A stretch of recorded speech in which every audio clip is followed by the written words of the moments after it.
সকালের খাবার এইমাত্র চলে আসছে, এখন খাওয়া দাওয়া চলছে। বৌমা, খাবার কেমন লাগছে? হ্যাঁ, খুব সুন্দর। তুমি খুশি তো? এটা আমাদের রাজুর নতুন বউ। এই যে আমাদের বাবা রাজু, এ একদম ছবি তুলতে চায় না। আমি খুব কষ্ট পাই, খুব কষ্ট পাই। কিছু বলো রাজু। আর কষ্ট পেতে দেব না, ঠিক আছে, ছবিটা তুলবি। বৌমা, বৌমা, খাবারটা কেমন লাগছে? খুব ভালো, খুব টেস্টি, বাহ, খুব সুন্দর, আমি খুব খুশি। দেখো কাঞ্চনজঙ্ঘা দেখবে। আচ্ছা, তেলের মধ্যে ভাজা না। হ্যাঁ, কাঞ্চনজঙ্ঘা দেখবে না? ওই যে কাঞ্চনজঙ্ঘা পিছনে পাহাড়টা দেখা যাচ্ছে, বরফের পাহাড়। খুব টেস্টি খাবার, সকাল সকাল আমরা খেয়ে নিলাম। ভালো আছো?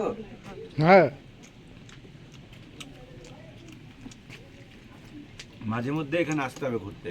হ্যাঁ। মানুষ কেন যে সমুদ্র সমুদ্র করে, সমুদ্রতে কিচ্ছু নাই, একমাত্র পাহাড়ের প্রাকৃতিক সৌন্দর্য তোমাকে মুগ্ধ করবে। অমিতের উপর মাঝে মাঝে খুব রাগ হয় জানো। অমিত অমিত এবারও বললো না পূজার আগে যে আমি যাব।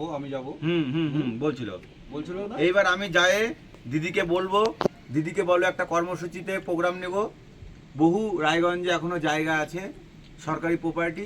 অমিতের বাবাকে বলবো যে এখানে দাদা এরকম পাহাড় বানাও, মাটি ফেলো। আমি যাই, এই আলোচনাটা শুরু করব। এমএলএ সাহেবকে বলছি যাই। শহরের মধ্যে থেকে একটা পাহাড় হওয়া খুব দরকার আমাদের।